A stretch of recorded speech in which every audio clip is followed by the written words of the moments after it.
Find the center and radius of the circle whose equation is x squared plus y squared plus 8x minus 2y is equal to 8. I'm going to use the process of completing the square to write this circle in a form where we can just look at it and read our center and radius. So let's group our x terms as x squared plus 8x. I'm going to leave some room for completing the square. Now write your y terms, y squared minus 2y. Leave some room for completing the square. That's equal to 8. Now, to complete the square, we'll look at this term.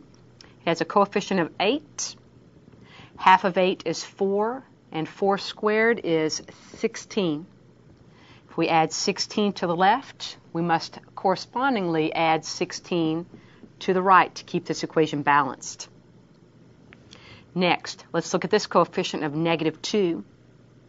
Half of that is a negative 1, and negative 1 quantity squared is a positive 1. Let's add 1 to both sides to keep this equation balanced.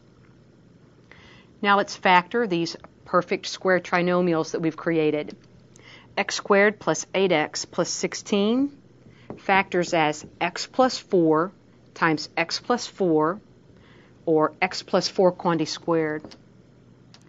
Y squared minus 2y plus 1 factors as y minus 1 quantity squared. On the right-hand side, let's combine these numbers. That's say 24, 25. Now, we've got our circle in a nice form for graphing. It's in a nice form for reading information out of it.